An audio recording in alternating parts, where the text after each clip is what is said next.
Hello, everybody. Last event of the day, Indie Game Riot podcast on Indie Revolution Expo and all that sort of stuff. You sound so enthused. Pretend to be energetic. It's only been 11 hours of streaming. You're right. Hold on. Yeah, here. I'll do the intro. And now, ladies and gentlemen, the grand finale of the first day of the Indie Revolution Expo. Amen. We shall now discuss and coagulate. That's not the correct word. Coagulate? At all. Do you mean congregate? Congregate. No, we'll go with coagulate. Coagulate's much better. Oh. We are going to coagulate together as if several parts of cells are interlinking with each other. IRX, baby. Good evening, Welcome. Jen. Real quick Welcome. Yeah, before we get started on Indie Game Riot, just to throw out there, I believe Snarky NX is the winner of Immaculate Drag. So, are you in the? He is not in our Discord, but I have him in Discord. Okay. You are encouraged to join the Discord, of course, as so you can chat with us anytime. But either way, as long as we have you on Discord somewhere, we can send you that code as soon as we're done, doing all this sort of stuff. But that's the invite link if you are interested. Okay, so that said, are you guys ready to have a nice, loose discussion on Indie Game Riot? I am, I think. So thank you, everybody, for joining us. This is episode 189, 190, 191, something in there. 189, I believe, yeah. 189, okay. Yeah. I was in the ballpark. It was at a 60-40 chance of getting it right. So this is our special IRX edition. We normally this would be our recording session, and normally we would lead off with some indie game related news, and then we would go forward with showcasing 3 games throughout the episode, something that was in early access, something that was free, something that had been fully released. But we have today shown 1, 2, 3, 4, 5, 6, 7, 8, 9, 10, 11, 12, 13, 14, 15, 16, 17, 18, 19, 20 games just as part of various exhibits. Plus, we've been showing some games via gameplay, so add another 3 to 5 in there somewhere. It's a lot of games to cover. So we're not going to be doing our normal thing where we, talk that out. Instead, we're going to just kind of have a little bit more of a laid-back, kind of almost a roundtable conversation. People in chat are encouraged to join. Please do so. Yeah, please do. Definitely. Don't let me Join just the ramble. conversation. Rev likes to rant, Vance likes to do whatever synonym starts with a V, and I like to... I don't know, man, I'm tired. Words. Yeah. Josh likes to jerk on fist. He likes to manifest. Wow. Welcome to Hey, to folks, Indie Game we're Riot. all a little bit loopy. Voagulate. There I you go. knew that guy would come out with some sort of SAT word. Appreciate it. So normally we would broadcast this kind of episode on Wednesdays, I believe. At the moment, Is it Wednesdays? Yeah, it's Wednesdays at 9 East Coast time. And we would stream that here on Twitch, and then the next day the edited version will come out. We will probably not have the edited version of tonight's episode out tomorrow because we'll be streaming for 12 hours tomorrow instead. Yeah. So look for that in the very near future. And you can hit us up on our website, indiegameriot.net. At IGR or at Indie Game Riot on Shitter, and Discord link is in there and also below the stream, I believe. That being said, guys, we've been streaming for 11 hours. Josh has been up for like 15 hours because Dummy couldn't sleep. Vance did not sleep at all. He's been up all night. Than that. Yeah. Yeah. Vance is out in South Korea, and Vance is completely opposite. Yeah, we're Josh and I are like, wow, we're getting towards the end of the day, and he's like, wow, the sun's coming up. I need to close my blinds. So, what do you guys think? Like, how is your first day? And Vance, especially, I'm interested for you because this is the first time you've hosted IRX. I loved it, and you have to understand, first of all, but I will preface this by saying that I am indeed a crazy person. Everybody who knows me knows that I am a crazy person. Josh especially knows that I'm a crazy person. Rev, you've known me for a shorter amount of time, but yeah, I am indeed a crazy person, and I love this kind of thing. Even though I am tired as shit, even though my brain has long since stopped actually functioning, I have absolutely loved every second of it. I mean, I love indie games. I love talking about games. I love talking about the really creative and interesting things that people are doing in the indie game space, and doing that for 12 hours is not something, I mean, I wouldn't do it every day, but but for the next 3 days I will be, and I don't mind at all. I mean, I love it. I loved it. Awesome. What would you say is your favorite part of today? Like your favorite moment, or like a lot of these games I was not that familiar with before. So just the discussions. No talk of favorites though. That's going to be saved for the awards ceremony. Yeah. No, I didn't. Yep. But I was being generic. I was saying that a lot of the discussions surrounding the games were very interesting. Hearing you guys' perspectives, which is always really interesting in every single show that we do, is because I always have a different opinion than Josh, who has a different opinion than Rev, and having that sort of discussion is always really interesting, and doing that even more often is even more fun, and honestly, just kind of hanging out and playing games and talking about games and okay taking around, and yeah, I mean, I think we had a lot of fun today.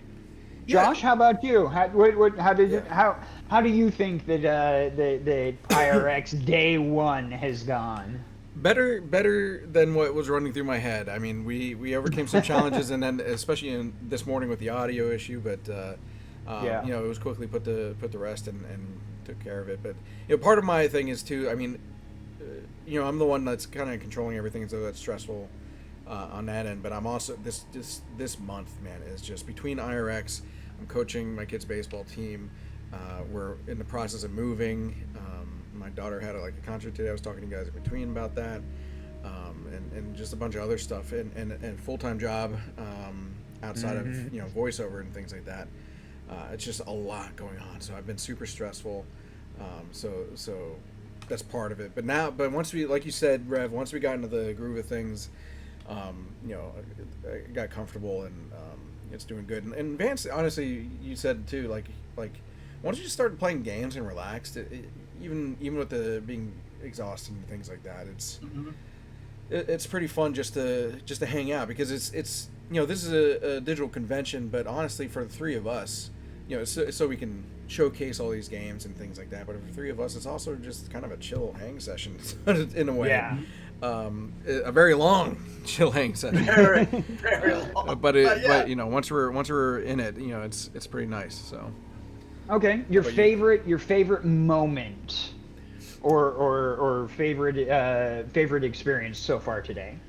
I guess, I mean, some of the live gameplay, or actually pretty much all the live gameplay, every single one has been has been a lot of fun.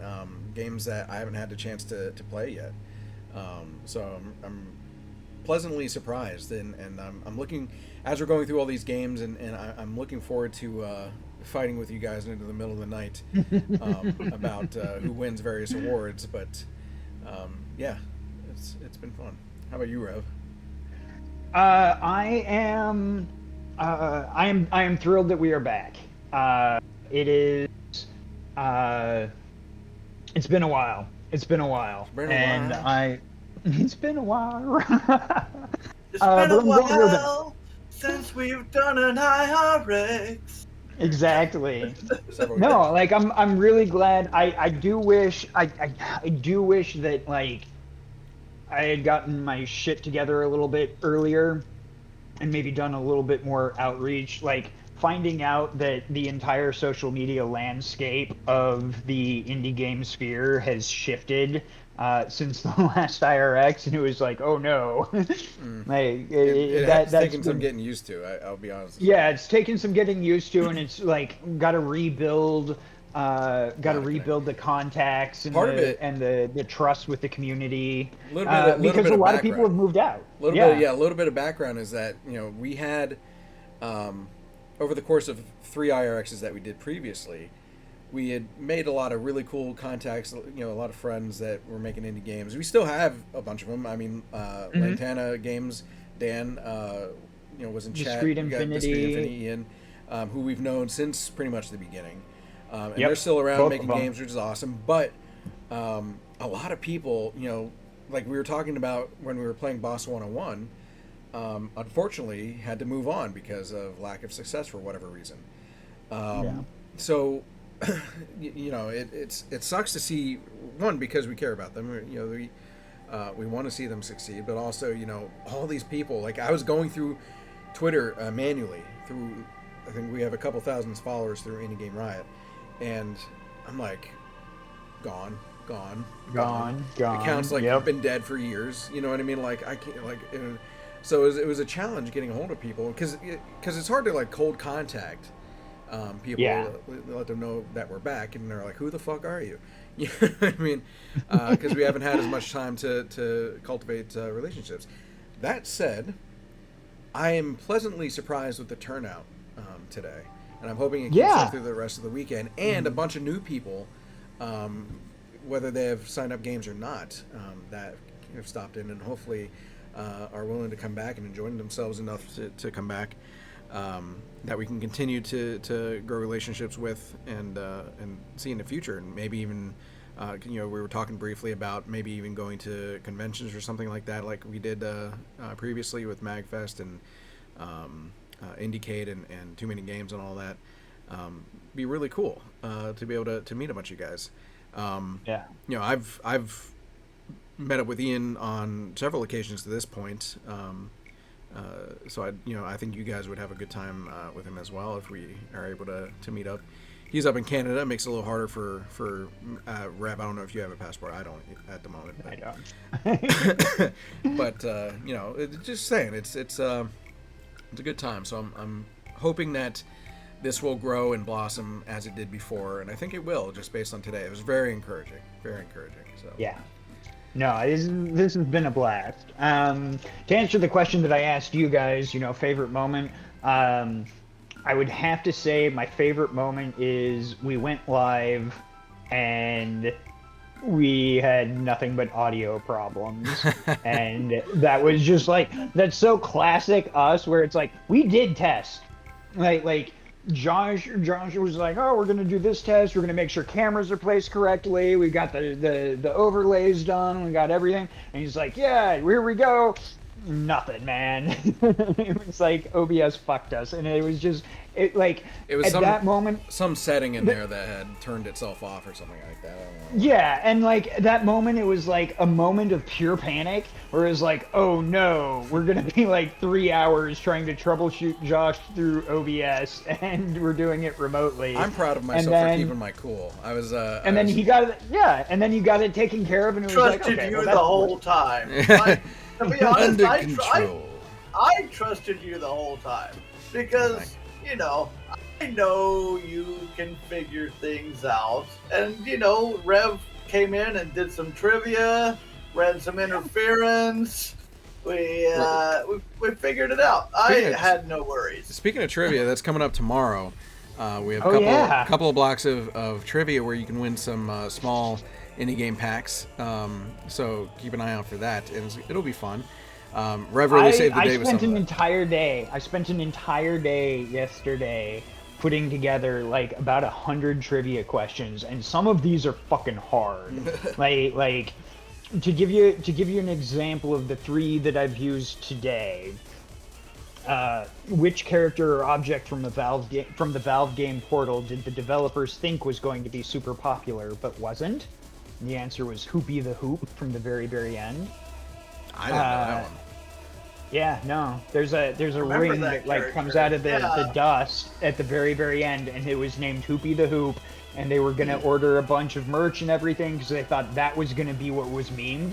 They did not think the cake was a lie was going to be what everybody glommed onto. The other question. And the heart cube. Everybody loves the heart cube. Yeah, the companion cube. Yeah. So those are the 2 things that everybody loved. But yeah, I don't even remember Hoopy the Hoop.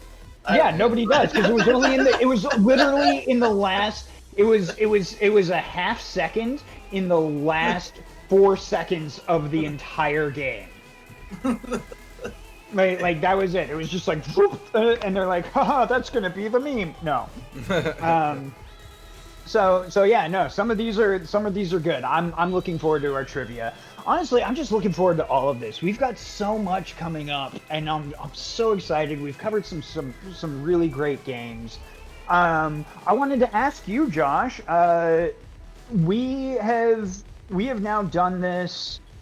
This will be the 4th time, and we have covered probably, or will have by the end of this, covered approximately 200 plus games at IRX alone.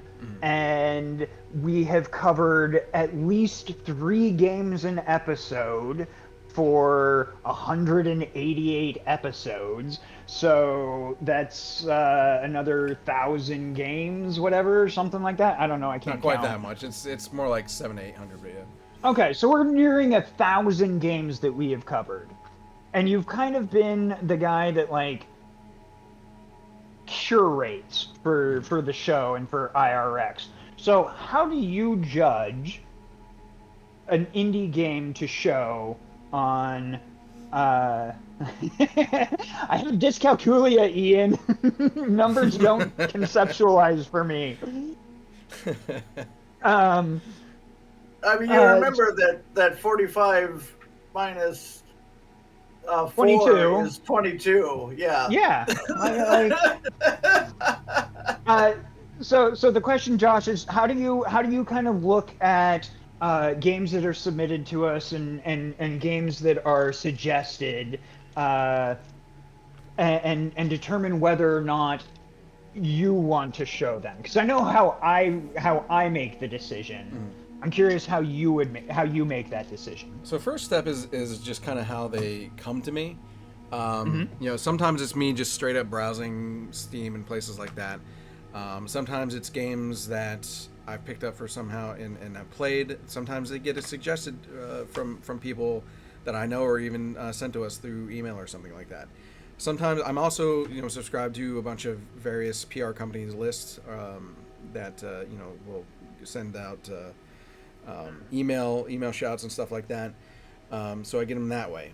So just for an example, there's a particular PR company that will send you know, a few emails a day with various games that are have news updates or are coming out, and they're like, you should request a key, or here, check this out. And if I see it, I will say I would like probably 80, maybe even 90% of those games I don't latch onto. I'll take a look at them and I'll be like, it's a combination of you try not to judge a book by its cover. There's a lot of games here at IRX that are kind of that way as well. But there is that initial like eye candy that you kind of latch onto. But even more than that is once you start reading the description, is like, oh man, this is a unique take on this particular genre, or this really scratches a certain itch. That said, I try and be careful with that because I don't want to get stuck in the same genre all the time because I'm not the only person on the planet. So otherwise we'd all be playing horror survival simulators. Right, a lot of city builders for X. We definitely did not do survival games for 3 well, shows. That wasn't my fault. There was just this weird explosion of survival games that came out all at once. But I mean, I do try and branch out. I'm like, okay, well, maybe I wouldn't like this, but maybe the other guys would. I think the only genre that we really even like say like maybe not is a lot of anime games. But even then, there's still a few that I think we covered. Like Doki Doki Literature Club, I believe we covered at some point. Yeah, we covered that one. Just to give an example. So I mean, even then, it's still that. So I mean, I look at if it catches my attention right away, either through looks or more importantly through the description of the game, and then I don't know, not to toot my own horn, but I feel like I have a pretty good ability to judge how enthusiastic, how impassioned a dev was in making their game. Like what was their motivation behind it? Everyone, of course, has. I see you looking at me weird, but everyone, of course, has. My therapist would have something to say about that. But what, narcissist? No, moving on. But I think I'm a pretty good judge. So I can see that they put something into this game. It's not just a cash grab. Obviously, everyone wants to make money, but not to say I'm 100% accurate on that, but I think it does. Making a shitty indie game is a massive amount of work. We were mentioning even during the game jam, obviously people only had a certain a small amount of time, and not everything's finished. But there are even games that you're like, okay, this was probably like their first game ever, and that's okay. It's awesome that you tried something that's actually pretty difficult. Making games or even is hard. even if it's not your first game ever, it's like we gave 10 days. That's all you had. Yeah. You had 10 days to make a functional game with the theme, and even if you are an experienced developer, like that's a really rush time. Sure. So yeah. Okay, now Vance, you I'm gonna kind of pick on you a little bit here. You haven't. Go ahead. Yeah, you have the right. Yeah, you haven't submitted a whole lot of games for showing in the show in the regular episode. He did participate in every IRX though in the past. Yeah, no, absolutely. Yeah, I don't generally try to show my games in our episodes because I want to show. I wasn't talking about your games. Okay. Yeah. I was recommending. You mean I haven't submitted a lot of games to recommend. As far as I'm aware, there's only been like one that you have. Arthur Flavington. Arthur Flavington. Guga's game I did recommend. Yeah. Yeah. So what would you look for games to have us discuss in a regular episode? What's kind of your criteria, your clicking with the game? Here's kind of the weird thing about being an indie game developer is that I don't have a lot of time that I spend playing games. That's fair. That's fair. When you play your own game all the time. I mean, no, I literally do. Like, Vance over here just jerking himself off. I do that, and then I play my game, and then don't touch his controller. No, but like, okay, so imagine you had early in the morning, folks. Imagine you had the time. Imagine you had the time to play more games, or even just to browse more games and find things that struck you as interesting. What are kind of the top 1, 2, 3 kind of checklist items that you would look for? What I would look for is someone who is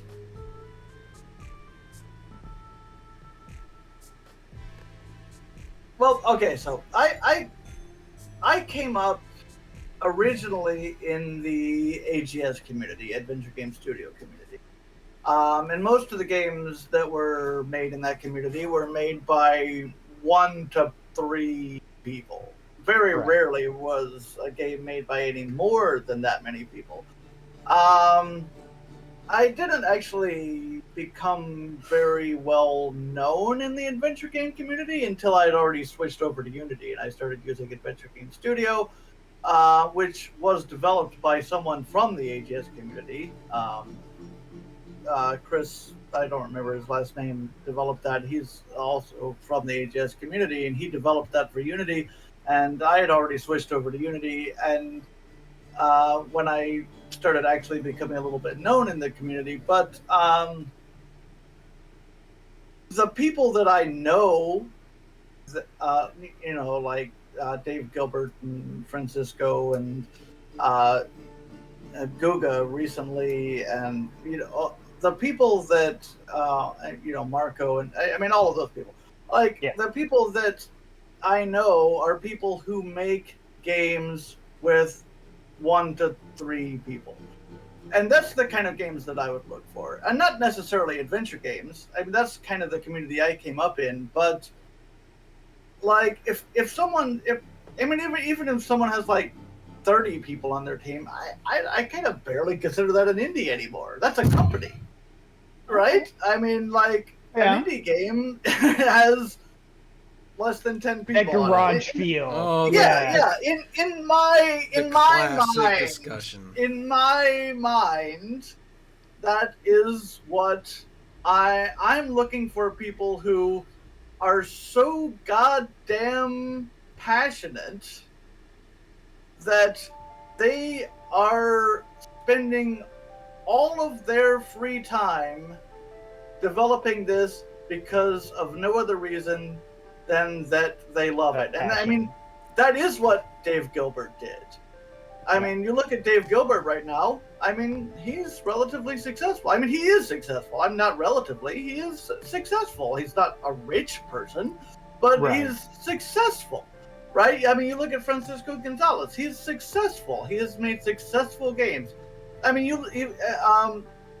lots of people. I mean, obviously, those are the 2 really successful ones that come off the top of my head. But I mean, there are lots of other people that I could point to that you probably wouldn't even recognize their names, that have had quite a bit of success because they're just so goddamn passionate about it. Driven. And I'm not saying that those are the only games that we should cover on Indie Game Riot. I'm not suggesting that even a little bit. No, we weren't taking it that way. I'm saying that those are definitely the games that I would suggest, like Guga's game, The Will of Arthur Flamington, which he made by himself. And despite the fact that he made it by himself, is just a mind-blowingly amazing game, from graphics to game design to puzzle design to everything else, right? So you look at those type of people, and those are the people that I want to bring in and give more spotlight to, because those are the people who have the least access to having a spotlight because they don't have a bunch of resources and a bunch of marketing and a bunch of other people who are pushing them. They are the ones who literally need that this kind of support. So I agree. Yeah. I agree that they are the ones in most need of support. Not necessarily that they are indie because they're small. Just to give an example, I would consider the Behemoth to be highly successful. They're rich, Tom Fault specifically, not just through the Behemoth, but also Newgrounds and all that sort of stuff. 25 people work at the Behemoth, and I would absolutely consider that indie. They self-publish, they are self-funded, they are, they make their own games in-house and all that sort of stuff with just 25 people. And also, I don't think this is what you're saying, but it sounds like it's implied, is that, if you have too many people, then suddenly it's not about passion, it's about money. Obviously, you want to make money, but that's not necessarily what I'm saying. Right. It's not necessarily what I'm saying. I think that it is. I mean, let me try to figure out how to word this correctly so that I don't accidentally say something that I'm not actually meaning to say, because I'm not trying to say that any person on a 20-person team or a 30-person team is less passionate, but each person on a team that big is less responsible for the end product. Just as you got to that point, I think it clicked. So basically, what you're saying is, for you, when you get to larger and larger teams, there's a point in which the individual passion for what is going into the game, into that creative process, becomes too diluted because you have so many people working in and on it. I mean, is that kind of correct? Is that kind of what you're going for? Yeah, and I want to also make it clear, and I think I did say before, that I don't think that in any way that Indie Game Ryan should not cover larger indie games. Larger games, right. Yeah. I mean, indie games are indie games, and there is a gray line, a blurred line between indie and like the AA games, and I find myself struggling with that sometimes, and I get that. A lot of times for me, it depends on maybe where the funding is coming from, but even that's not true, because the Fabulous Fair Machine was funded by AMC, despite that being a failing company overall. They are still a corporation, national corporation. Yeah. So I mean, I guess it ends up being a judgment call in the end. But I don't know if I agree with that. It's diluted either. I think that just people's individual passions are then focused in on specific parts of the game. And I see where you're getting at too, like where, when one person is doing all the work, then it's like their full love and attention is like embodied in that game, whereas it's just, but I think it's just that, like I said, multiple people's passions are fitting into a game with more people. There is, but there's also then you run into, and if I'm speaking out of turn for you on this, Vance, feel free to slap me down. I think that as you start to work on the larger with the larger teams, your vision and passion itself gets diluted, because now you have to focus on the interaction and the communication with other things. Instead of being able to dump 100% of you into the project, you now have to dump 70% of you into the project and 30% into making sure that the rest of the project is going according to plan, and managing the passions and the it seems to me I think it gets diluted even more than that, right? I mean, you don't. It's just a hypothetical kind of percentage. I think 70%. If you're on a 30-man team, you're not putting 70% of yourself into the project, right? Because we're hearing about some of the crunch in some games. I mean, you might be putting 70% of your time into the project, but you're not putting 70% of yourself into the project at that point. Yeah, it depends on the project and team, like Ian said. Yeah. He also made a comment that I liked. It seems one can appreciate the feat of tiny teams making impressive games without no true Scotsmaning the indiness. And that's what I said. And that's what I said. And that's what we're not trying to. There is. We're not no gatekeeping it here. We're just kind of by me that we should stop covering larger indie games. Yeah. For what it's worth, Vance has never been like, I don't agree with this indie game. He's always gone along with whatever I've chosen. And let me ask you this question too: how much? Because I think I remember hearing you say this in the past when we've talked about this topic. Is how much does their money, take into account? Their budget. Okay, so we did talk about that, and I have thought about it more since we've talked about it. And since I have thought about it more, I think toward the end of that discussion, the last time we had it, I started being a little bit wishy-washy on my position. But when I thought about it more, no, I'm going to actually double down on that position because the reason is you're only indie if you cannot afford the big marketing bucks. Because it doesn't matter if you have a company behind you. If you have enough money to be your own publishing company, like you have enough money to literally do anything that a publishing company would do, then you're not indie. I don't care if you're even one person. Okay, so you think Concerned Ape is not indie, correct? That's what you're getting at? Say it again? Concerned Ape is not indie? I don't know how much money he has. Honestly. Millions. Millions. Okay, then he's not. No, then he's not. He's not. Okay. No. Before, I just want to make this clear. Like I know we're coming off and like this seems very kind of like antagonistic and argumentative and gatekeeping.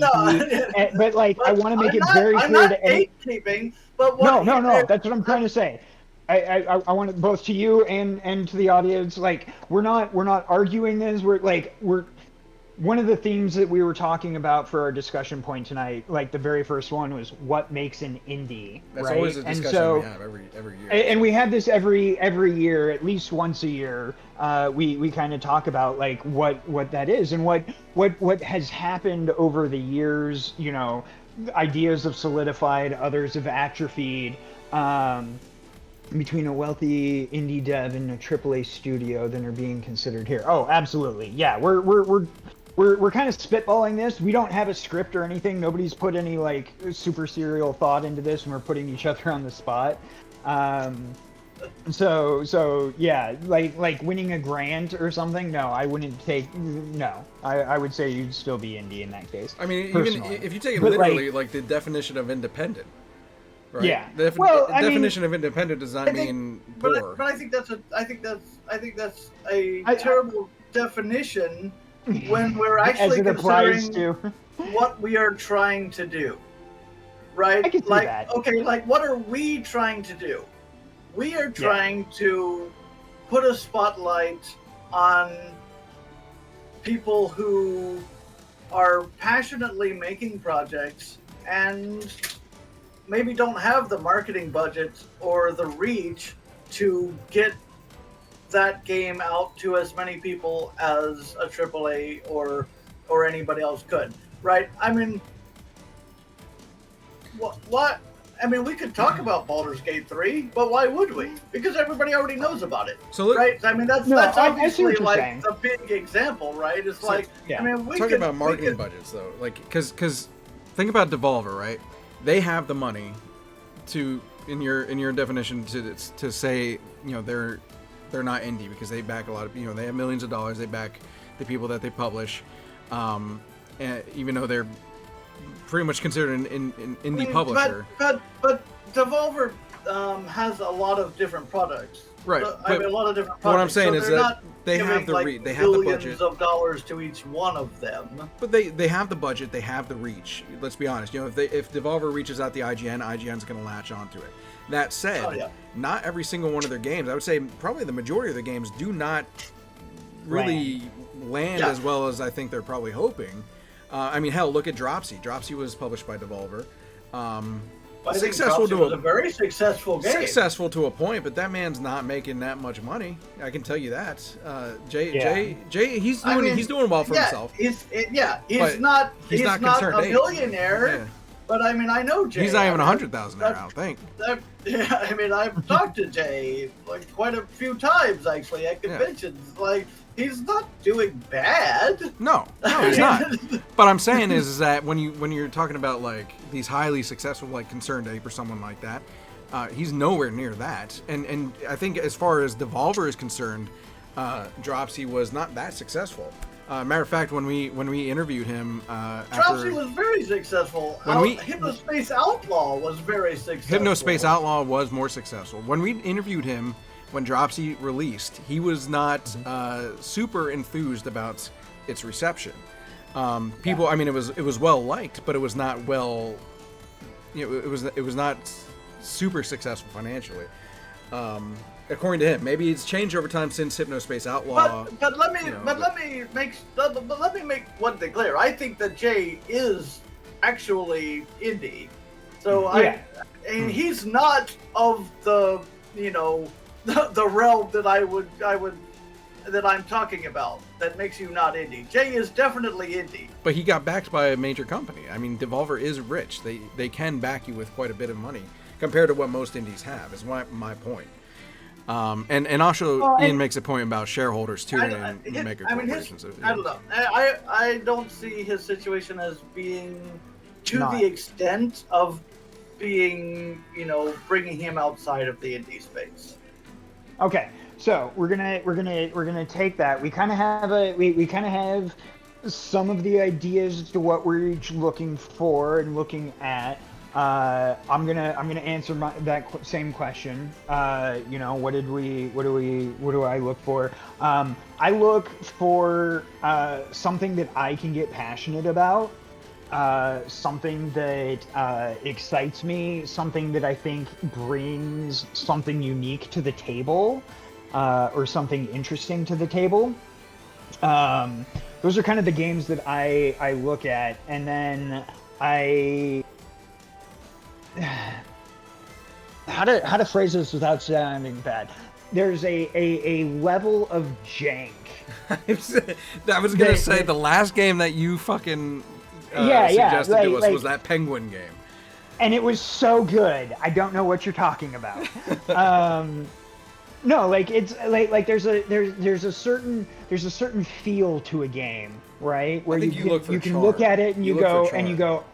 Yeah, there's a charm. There's that.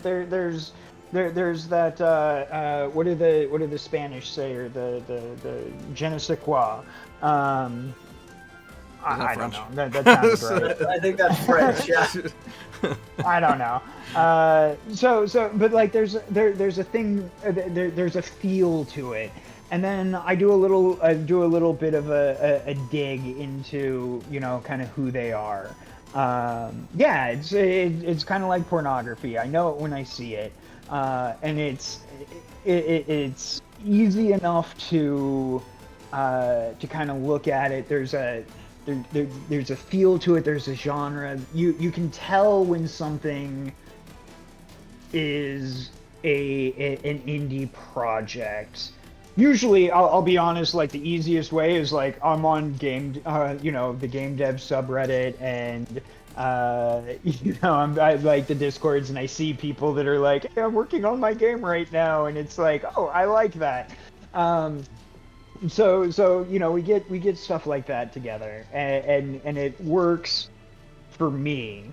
One of the biggest, I keep going back to our talk that we did at Too Many Games when me, Josh, and Tech were out there in Pennsylvania together, and we opened it with the question: how do you get involved with in the indie game community? How do you get involved into indie games?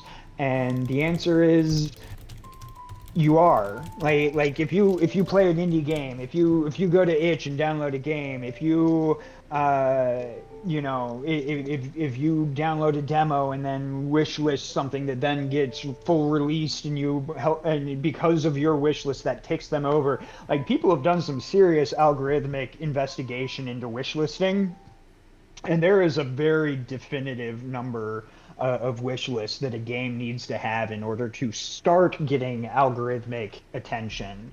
And like, people are like, oh yeah, no, we can absolutely work on this and do that. That is getting involved in the indie community.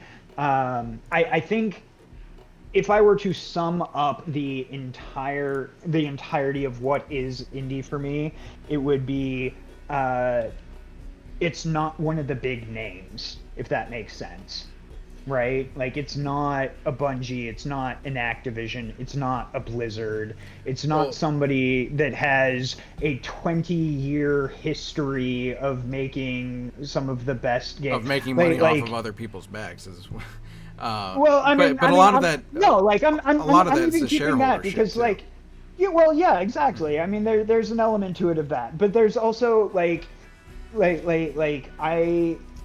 Bungie was an indie developer. Then they got bought by Microsoft, right? And at that point, they stopped being an indie developer. Then they bought themselves back from Microsoft. Are they an indie developer? I would still say no, because... They still have shareholders. Well, no, they were not a public company. They were a private company, but I mean, they're still investors. Yeah, but I mean, anyways, but like they lost their indie status in the early 2000s. Yeah, exactly. They were making games before the designation mattered, and they were making them on Macs. Like, nobody makes games for Mac. Why would you? Nowadays, it's more like, why aren't you? But well, yeah. I mean, because you're using Unity, Unreal, or whatever. That's just going to compile for. Me neither. The Macintosh, Apple is a predatory company. Nobody should ever buy any product they ever make. I agree, but without getting into that, getting into the anti-Apple street, no, it's very much like if you were to walk down the street and be like, oh, hey, do you know Sony Santa Monica? Have you heard of Sony Santa Monica? If you just ask a random person, or you go on Reddit onto R Gaming and ask, like, hey, have you heard of this game dev studio? And 2 people have ever heard of them, and you look at them and, like, all of their comments are on R Game Dev and R Indie Games. That's probably a game studio. Like, that's the kind of thing that I would look for. And I know backing with like Devolver can boost that, and I'm okay with that. A company that helps boost the games, I don't care if they're backed by $1 billion. If I was a billionaire, if I was fucking Elon Musk, I would be doing just that. I would be like, hey, this game I like, and I am going to help you make that a reality. And completely agree with that. Making something first that is worth getting noticed, and then getting noticed by someone with money, and then having that person give you money, that doesn't make you not indie. Right. Okay, so that's great. All right, well, we have argued now for 45 minutes as to what we look for in indies, and this is when Josh and I first kind of got together 10 years ago to form Indie Game Riot. We were thinking about just doing the 2 of us, and then I pointed out that you need 3 people for true conflict, right? You let's meet at the playground and fight. Yeah, 3:00 tomorrow, motherfuckers. But you need 3 people for like a true conflict. and so we decided we were going to get 3 hosts, and this is exactly why. This conversation here is why we went with the format that we did and the way that we did, is so that we could have these conversations about something that we're all very passionate about, but we approach it from different perspectives. That's why you brought me on specifically, because you know I'm an argumentative motherfucker. Well, no, I mean, honestly, when I found out that you were willing to host, right? When I found out that you were willing to host, I was ecstatic, because you're an actual game developer that is willing to come onto the show each week and talk with us and argue with us about stuff like that. Because I don't have that kind of mindset. You know, I'm not in that nuts and bolts. Josh is there, and he does voice work and script work and stuff like that in the sphere, and so he has a little bit more. But like, I am coming from indie games from almost a purely consumer perspective, right? Like, I'm not involved in the making of the games. I don't know what goes into the programming. I don't know what goes into how to successfully market a game and make $1 million. Like I'm looking at it from somebody who loves playing the games, and that's where my interaction with it ends. And we have this mix of personalities, and we have this mix of perspectives, and that allows us to argue and mesh and come together. And the games that you like are not the games that I like, that are not the games that Josh likes, and you know, it's a whole thing, and it's beautiful, and it's art, and I love it, and I hope to God we never actually make money on this, because I think that would change us. Fucking hippie. And speak for yourself on that. I think actually, no, Josh wants us to make money on this, but like, I know, because Ian had said something earlier. He's like something about he wants to be rich enough to be able to give homies a job, and that's how I feel about Indie Game Riot. Honestly, it's not about being rich. I would love to do this as a full-time job. That's because then I fucking quit, you know, where I'm at now. Not that it's that horrible, but like I could, you know, I could do this full-time, focus on it, make it awesome. Yeah. Because if I'm able to do this full time, I mean, we're already awesome. Yeah, but you know, if I'm able to do this full time, that's better for all the games that we're covering. That's more, right. You know what I mean? And I could, you know, support you guys and prep maybe if you wanted to come on as like a motion, you know, guy, or as a graphic guy or something like that. We would have to make a lot more money for me to be willing to drop my day job. Oh no, yeah. I know you get paid well. Speaking of, this is kind of the end of the show, and I don't know if you noticed, but I kind of took over running this episode, so I'm going to keep going through this because Josh has been running IRX all day. So nice. I kind of wanted to give him a little break, just a little bit there. So first of all, if you do want to support us financially to help Josh's dream of quitting his job and making the show more awesome, you can support us here on Twitch by giving us a follow, a like, subscribe, some gift subs, all that fun stuff. You can use your free Amazon Prime sub, that helps us out, etc. We also run a Patreon at patreon.com/indiegameriot or IGR, I don't remember. Links down below. Yeah. Links below. Huge thanks to Discreet Infinity and Preposterone for both being backers on Patreon for IRX. Thank you for joining us. This has been a very heated, all day. Some of you have been here only slightly less than we've been here, and that's just because we jumped on early to try and do last-minute tech work. Some other ways that you can support us: you can follow us on social media. You can enter the Mega Indie Game Bundle giveaway for IRX 24. It is 50 games, and you can do some social media stuff to get your free tickets to get into that. What am I missing? Twitter at Indie Game Riot, our website, indiegameriot.net. You can email us, contact at indiegameriot.net with news stories or tips or games that you think that we might be interested in or that you're interested in. Can't promise that we will show everything, but if you saw the kind of things that I like, I got some jank. If you got some jank, I'm with you on this. We're normally live every Tuesday, 9 p.m. Or no, Wednesday. We didn't update the show notes on that. Every Wednesday, 9 p.m. Eastern.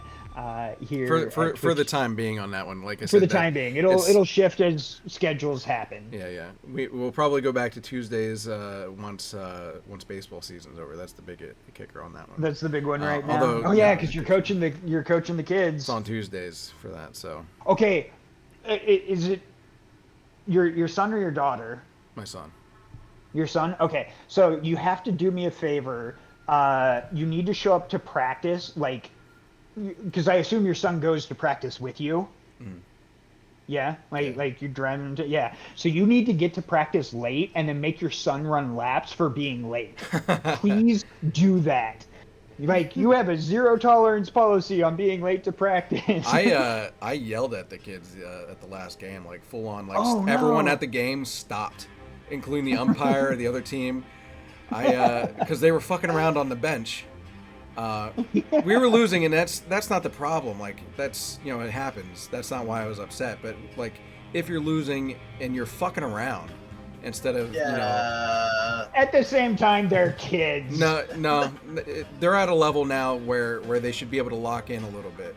And I'm not saying they not to have fun. I agree with you, Josh. Yeah. I agree with you. Anyways. Audience, thank you guys for joining us for our special rant argument definition. I think this is going to be an annual occurrence for this. So thanks for joining us for IRX Special Edition, episode 189. And thank you for joining us for Indie Revolution Expo 24. I think that is the end of the show. Any last words, gentlemen? If you want to see three men go slowly crazy, keep on watching. I thought you were going a different direction with that. I was like, that's not the kind of show we're running. But, coagulate. I have a portable bath I think we could use. Communal beaver herpes. That's my last one. Communal beaver herpes.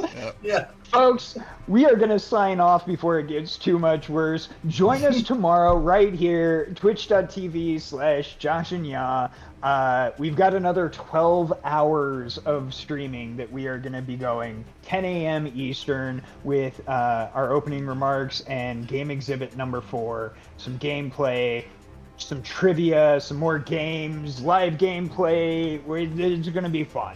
Join us, and you all have a wonderful night. Have a great weekend, and I hope you guys are as jazzed as I am for the rest of it.